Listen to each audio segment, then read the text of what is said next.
বন্ধুরা, দেখো আজকে বাজারে গেছিলাম। এই দেখো রুই মাছ নিয়েছি, একদম টাটকা। আমি এই রুই মাছটা কিভাবে করবো চলো তোমরা দেখবে। আমি এখানে নুন হলুদ দিয়ে দিয়েছি। এবার মাছটা আমি একটু মাখিয়ে নেবো। কড়াতে আমি তেল দিয়ে দিচ্ছি, আর মাছগুলো ভেজে নেবো। মাছ ভাজা হয়ে গেছে, এখন তুলে নেবো। বন্ধুরা, এখন আমি এই মাছটা রান্না করবো এই মান কচু আর এই আলু দিয়ে। মুখের কচু নিয়েছি।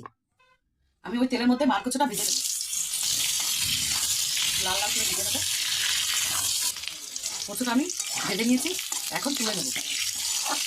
ওই তেলের মধ্যে আলুটা ভেজে নেবো। আলুটাও লাল লাল করে ভেজে নেবো। আলুটা আমার লাল লাল করে ভাজা গেছে, এবার আমি তুলে নেবো। কড়াতে আমি আরেকটু তেল দিয়ে দিয়েছি। এবার ফোড়নে দেবো শুকনো লঙ্কা, জিরা, তেজপাতা। আমি এখানে আদা আর কাঁচা লঙ্কা বাটা দিব। আমি এখানে এক চামচ নুন দিয়ে দেবো, এখানে এক চামচ হলুদ দিয়ে দেবো। আমি এখানে লঙ্কার গুঁড়ো দিয়ে দেবো সামান্য, যেহেতু আমি একটু বেটে দিয়েছি কাঁচা লঙ্কা। আমি এখন ওই ভেজে রাখা আলু আর কচু দিয়ে দেবো। ভালো করে আরেকটু কষিয়ে দেবো।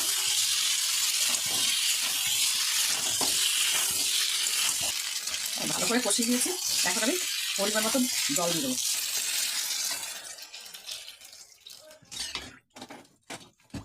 এখন আমি চাপা ঢাকা দিয়ে দেবো।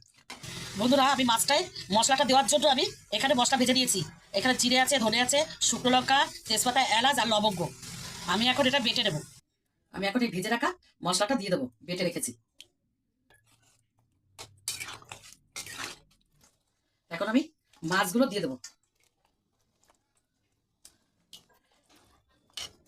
আমি এখন উপর থেকে ধনে পাতা দিয়ে দেবো। আমি ধনে পাতা দিয়ে দিয়েছি, এখন আমি আরেকটু ফুটিয়ে নামিয়ে দেবো। বন্ধুরা, আমার মাছের তরকারিটা হয়ে গেছে, কচু দিয়ে আলু দিয়ে রুই মাছ।